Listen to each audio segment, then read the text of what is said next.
Welcome to the class, all of you.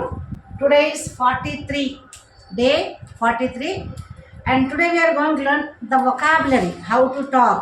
మన నిత్య జీవితంలో చాలా మాట్లాడుకుంటాం కానీ ఇంగ్లీష్లో మాట్లాడాలి అంటే చాలా భయం వేస్తుంది, ఇన్ఫీరియారిటీ ఫీలింగ్ అవుతుంది. పిల్లలతో మాట్లాడాలన్నా మన పిల్లలే మనల్ని ఎక్కడిస్తారో తప్పు ఇస్తారనే ఉద్దేశంతో మనం చాలా మటుకు నోరు మూసుకొని ఉంటాం. ఆ విధంగా మనం ప్రయత్నం చేయకపోతే మనకు భాష అనేది రాదు, భాష పైన పట్టు రాదు. కాబట్టి కొన్ని నేర్చుకుందాం. మనం ఇంగ్లీష్లో ఏమంటారు వీటిని సాధారణంగా మన మాతృభాషలో మనకు అన్నీ తెలుస్తాయి, కానీ ఇంగ్లీష్లో వచ్చినా కూడా అది తప్పో ఒప్పు అని ఇన్ఫీరియారిటీ ఫీలింగ్తో మనం మాట్లాడలేము. కాబట్టి ఈ కాలంలో ఇంగ్లీష్ అనేది చాలా ముఖ్యం. ఎందుకంటే మీ పిల్లలతో రోజు ఇట్లాంటి మాటలన్నీ మీరు రోజు ప్రాక్టీస్ చేయండి. వంటింట్లో మనం పాలు పొంగిపోయాయి, అయ్యో పాలు చిక్కబడిపోయాయి, ఇలాంటి మాటల్ని మనం ఇంగ్లీష్లో ఎలా మాట్లాడో మనం ఈరోజు చూసుకుందాం. Milk is overflowing. Milk is overflowing అంటే పొంగిపోవడం. మిల్క్ ఈజ్ ఓవర్ఫ్లోయింగ్ అంటే పాలు పొంగిపోతున్నాయి. ఓకే, పాలు పొంగిపోతున్నాయి. మీ ఇంట్లో ఎప్పుడైనా పాలు పొంగిపోతే టక్కున పొంగిపోయాకండి, oh my God milk is overflowing. ఆ విధంగా కంగారు పడతాం. మనం పాలు పొంగిపోయినాయంటే మనం తప్పకుండా కంగారు పడతామా. కాబట్టి అలా మీరు ఇంగ్లీష్లోనే థింక్ చేయండి, ఇంగ్లీష్లో అనుకోండి. అయ్యో పాలు పొంగిపోయాని అని అనుకోండి. Milk is overflowing, oh my God ఇలా అనుకోండి. Next is milk is boiling. చాలా మరిగిపోతూ ఉన్నాయి, పాలు మరిగిపోతూ ఉన్నాయి. Milk is turned into sour. Milk is turned into sour అనొచ్చు, కడిల్డ్ అనొచ్చు. ఒక్కోసారి మనం పాలు చక్కగా చిక్కటి పాలు తీసుకొని వస్తాం, అవునా. స్టవ్ పైన పెట్టిన తర్వాత మంచిగా కాగిపోయిన తర్వాత చక్కగా పాయసం చేసుకుందాము అంటాం, అవునా. అప్పుడేమవుతుంది, పగిలిపోతాయి. That has turned into sour. Milk is curdled అంటే పాలు విరిగిపోయాయి, పాలు విరిగిపోయాయి. దాని రెండు రకాలు అనొచ్చు, టర్న్ ఇంటూ సావో అనొచ్చు, మిల్క్ ఈజ్ కడిల్డ్ అని కూడా అనొచ్చు. Then thick cream is lying on the milk. ఒకసారి చాలా మంచి మలాయి పేరుకుంటుంది పాలలో, అవునా. చిక్కటి మలాయి, అవునా, చిక్కటి మలాయి పేరుకుంటుంది. దాన్ని మనం మీగడ పాలు బాగా ఉంటే మంచి మీగడ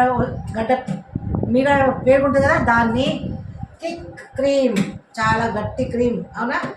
thick cream is lying on the milk అంటే మంచి పాలల్లో చిక్కటి పాలు తెచ్చాం కాబట్టి మంచిగా బాయిల్ చేసాం కాబట్టి as it is nicely boiled and the thick cream layer is formed on the milk. And పాలు ఉడికిపోవడానికి కూడా చాలా చిక్కగా అయిపోయినాక దానికి కూడా milk is boiling, milk is thick and అంటారు దాన్ని. ఓ మై గాడ్ పాలు మొత్తం చిక్కబడిపోయాయంట, అవునా. 1 లీటర్ పాలు వేస్తే 1/2 లీటర్ పాలుగా ఉండవు ఒక్కొక్కసారి, అవునా. అప్పుడు అయ్యో అంటాం మనం. Oh my God milk has thickened, milk is thickened, అవునా.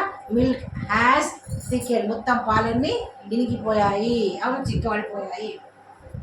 స్నేహ కడిల్ ద మిల్క్ అంటే అమ్మ పాలల్లో పెరుగు తోడేయు అని అంటాం మనం. పాలు తోడు పెట్టండి అంటామా. ఎస్, కడిల్ ద మిల్క్, పాలు తోడేయండి. ఓకేనా. Next pour some milk in the glass. పాలు తాగాలని ఉంది, నేను అన్నం తినబుద్ధి కావడం లేదు కాబట్టి please pour some milk in the glass. And stir some sugar. Stir అంటే కలపడం, STIR. స్టిర్ అంటే కలపడం, స్టిర్ అంటే కలపడం, స్పూన్తో కలపడం, ఓకేనా. Put some sugar and stir it. Dissolve అంటే ఇప్పుడు మనము కరిగేది. Dissolve some salt in the buttermilk అంటే చల్ల మజ్జిగలో కలిపేసేయడం. కలపడం వేరే, కలిపేసేయడం వేరే, అవునా. ఎస్, కలపడం. Put some sugar and stir it అంటే మనం కలుపుతూ ఉంటే అది కరిగిపోతుంది, అవునా. నెక్స్ట్ అది dissolve some salt in the butter milk. కొద్దిగా అందులో మజ్జిగలో ఉప్పు కలపండి, ఉప్పు చేర్చండి, అవునా. డిజాల్వ్ అంటే కలిపేయడం, అవునా. So dissolve some salt in the buttermilk. Buttermilk అంటే మజ్జిగ. Next melt the ghee in the bowl. Ghee చాలా గడ్డగట్టిపోయింది, అవునా. నెయ్యి కరిగించాలి కాబట్టి వేరే ఒక బౌల్ తీసుకొని కరిగించడానికి మెల్ట్ అంటే కరిగించడం. కాబట్టి మీరు రాసుకోండి. డిజాల్వ్ అంటే కలపడం, కలిపేసేది డిజాల్వ్. మెల్ట్ అంటే అగ్ని పైన పెడితే మెల్ట్ అయ్యేది, కరిగిపోయేది మెల్ట్. అగ్ని సహాయం లేకుండా నీళ్ళల్లో కరిగిపోయేది డిజాల్వ్. నీళ్ళలో కలిసిపోయేది డిజాల్వ్, కలిపేసేది డిజాల్వ్. డిజాల్వ్ అంటే మనం స్పూన్తో స్టీల్ చేయొచ్చు, లేకపోతే ఇట్లా గ్లాస్తో కూడా డిజాల్వ్ చేయొచ్చు. అవునా? ఆ ప్రాసెస్ ఏ విధంగా కానివ్వండి, అందులో కలిపేసేయాలి. మజ్జిగలో ఉప్పు కలిపేసాను, దాన్ని డిజాల్వ్. ఓకేనా? కొంచెం మజ్జిగలో కొంచెం ఉప్పు వేసి అమ్మ అంటాం మనం, అది ఎట్లయినా కలిపేస్తావునా. Then milk may boil over అంటే అరే పాలు పొంగిపోయేటట్టుగా పొంగిపోయే జాగ్రత్త. అవునా? Low down the flame. లో డౌన్ అంటే లో డౌన్ ద ఫ్లేమ్ అంటే చిన్నగా చేయండి. అవునా? Low down. Okay. Then milk may boil over, పాలు పొంగిపోయే అవకాశం ఉంది కాబట్టి లో డౌన్ ద ఫ్లేమ్. అవునా? Then milk is over flowing. ఇదేమో బాయిల్ ఓవర్ అంటే సేమ్ మీనింగ్, దాదాపు సేమ్ మీనింగ్. బాయిల్ ఓవర్ అంటే పొంగిపోయే అవకాశం ఉంది. మిల్క్ ఈజ్ ఓవర్ ఫ్లోయింగ్ అంటే పడిపోయింది కింద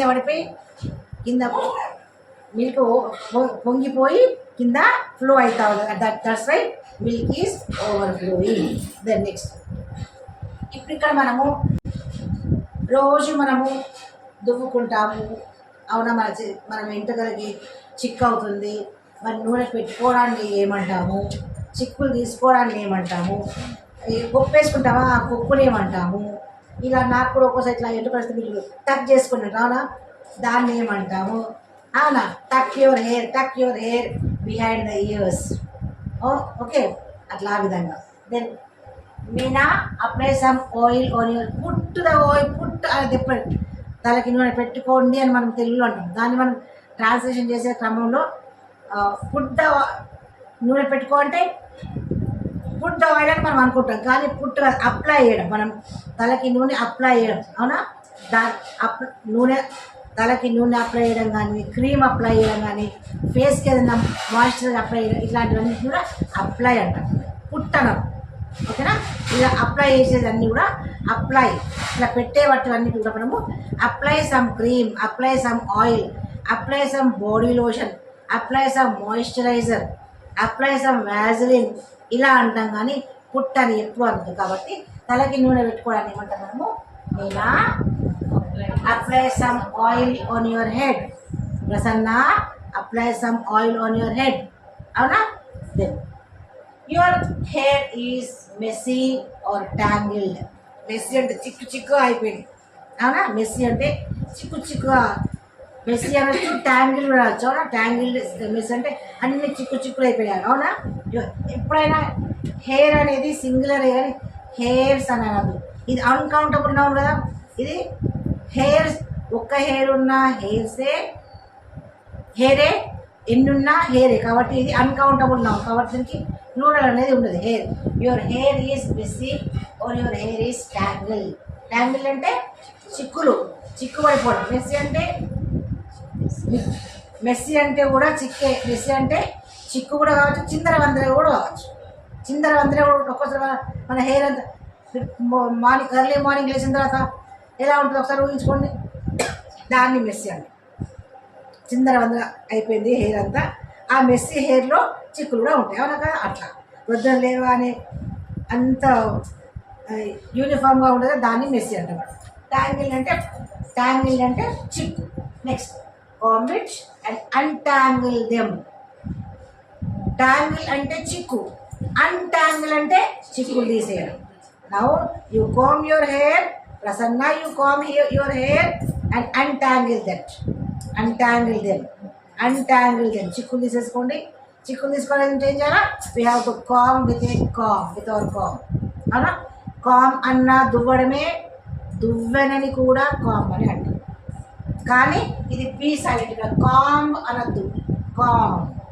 కామ్ కాదు, అది బీ ఈజ్ సైలెంట్. ఇక్కడ ఇది కామ్ కాదు, calm. Okay, na? Calm. Comb your hair. Okay, comb it and untangle it. Untangle them. Then tuck your hair behind the ears. Tuck your hair behind the ears. This is what tucking your hairs behind the ears. Or put your hair into, put the ponytail or put a bun. Bun ante koppu. Koppani kuda bun antamanట. So ఇప్పుడు చూడండి. Tuck your hair behind the ear.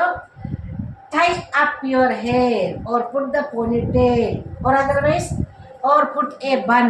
Bun ante కొప్పు వేసుకోవాలి. లేకపోతే or tug it with a claw clips. Claw అంటే claw clips అంటే మనం ఇలా పెట్టుకోవాలి clips. దాన్ని క్లా క్లిప్స్. ఇట్లా పండ్లు ఉంటాయండి, పండ్లు. ఆ పళ్ళు ఉండేదాన్నే క్లా క్లిప్ అంటాం. కాబట్టి tug your hair with a క్లా clip or otherwise tug your hair with a clip, whatever it may be. Okay, so this is the vocabulary in English and Telugu. So daily you learn at least 10, then you will be perfect in communication skills.